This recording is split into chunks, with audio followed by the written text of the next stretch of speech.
Hello, and welcome to Narrative Decoded. Every day we're surrounded by advice, opinions, and stories that shape the way we see the world. But beneath every headline, every opinion, there's a deeper story. Here, we don't just tell stories, we decode them. Let's begin. Have you ever noticed how confidently people tell you whether you should rent or buy? Buying builds wealth. Renting throws money away. Never rent if you can own. The advice sounds absolute, almost universal. But here's something strange. The people giving that advice often have completely different incomes, completely different lives, and completely different goals. So here's the question. What if they were all right for themselves and completely wrong for someone else? Somewhere between a street where the rent eats you alive and a mansion whose owner barely remembers when the mortgage gets paid, there's a sentence almost everyone has heard. Buy, don't rent. 3 words, repeated with complete confidence, as though they mean the same thing to everyone, but they don't. Not even close. So instead of debating the advice, let's follow 4 people living 4 completely different financial lives. As we do, see which one feels most like your own. Let's slide into the first story. Imagine waking up every morning already knowing where most of your paycheck is going, before you've even earned it. This is Mara. She works full-time in retail for minimum wage. She's dependable. She works hard. And according to the internet, apparently all she needs to do is save for a house. Sounds simple. Until you look at the numbers, nearly 70% of Mara's income disappears into rent. Not because she's irresponsible, not because she wastes money, because housing simply costs that much.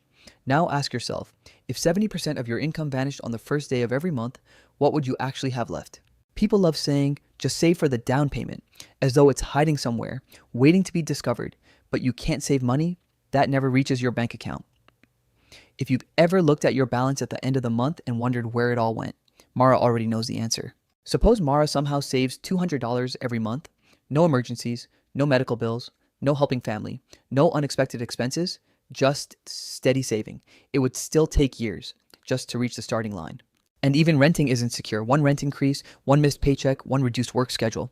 Suddenly the question isn't, should I buy? It's, can I still afford to stay? That's why telling Mara to buy instead of rent is like handing someone directions to the stairs when they're already underwater. The advice isn't necessarily wrong, it's simply answering a question she never had the chance to ask. For Mara, the real decision isn't renting versus owning, it's survival versus stability. And those are very different conversations. If this feels familiar, you already know which rung of this ladder you're standing on. But what if survival is no longer the problem? What happens when your income finally gives you a real choice? That's where James's story begins. As we move on, ask yourself something. If your paycheck doubled tomorrow, would your answer change? Let's slide a little further up the ladder. Now imagine something changes, you get promoted, your income goes up, the bills become a little easier to manage. Meet James. For the first time in this story, buying a home isn't impossible. It's a genuine choice. And almost immediately, everyone around him has an opinion. Renting is throwing money away. You've probably heard that before, maybe from your parents, a friend, or someone online who seems completely certain. But have you ever stopped to ask where your mortgage payment actually goes? Most people picture every payment buying more of the house. In reality, that's only part of the bill. One evening, James opens a spreadsheet and starts adding up everything the slogan forgot to mention. Property taxes, insurance, maintenance, closing costs. One by one, they stack on top of the mortgage until he realizes the monthly payment everyone talks about was never the whole story. Then another question appears. What about the down payment? Everyone treats it like money that simply disappears into a house. But what if that same money stayed invested instead, quietly compounding for the next 30 years? Buying isn't competing only against renting. It's competing against every other opportunity your money could have had. So where are you? Would you rather own the house or the investment? Now imagine your dream job appears. Another city, better pay, more opportunity. Would moving still feel exciting? If selling your house had to come first, renters can often leave with a moving truck. Homeowners may need months before their next chapter can begin. Does that mean James should rent forever?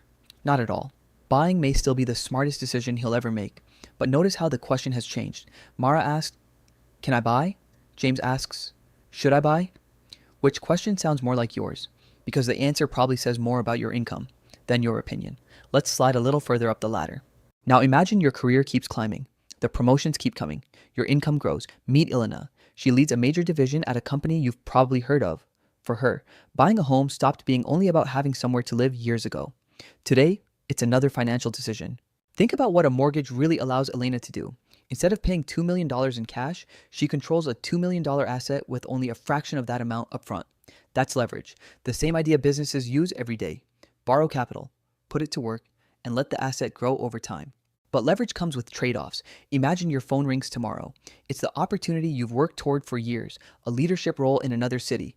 Would you move, or would your house quietly make the decision for you? Sometimes the home that once gave you stability becomes the reason you stay. If someone offered you 30% more tomorrow, would you move, or would you stay because moving had become too expensive? Then life asks a different question. A medical emergency, a sudden loss of income, an unexpected opportunity. Everyone says Elena is wealthy because she owns an expensive home. But can the walls pay next week's bills? Home equity builds wealth. Cash buys time. And those aren't the same thing. That's why many successful professionals think differently about home ownership. Build equity, but don't trap every dollar inside it. Notice how far we've climbed. Mara couldn't choose. James compared the numbers. Elena manages leverage, flexibility, and liquidity. So where are you standing now? Closer to Mara, James, or Elena? Because there's still one more person, and they break almost every assumption we've made so far. Let's slide one last time. Before we meet our final character, let me ask you one last question. If you could afford any home you wanted today, would you buy it? Most people would answer without even thinking. Of course. After all, isn't that the whole point of becoming wealthy? Meet Richard. He could buy the house he lives in tomorrow morning with cash. No mortgage, no financing, no approval process. He simply chooses not to. Richard rents.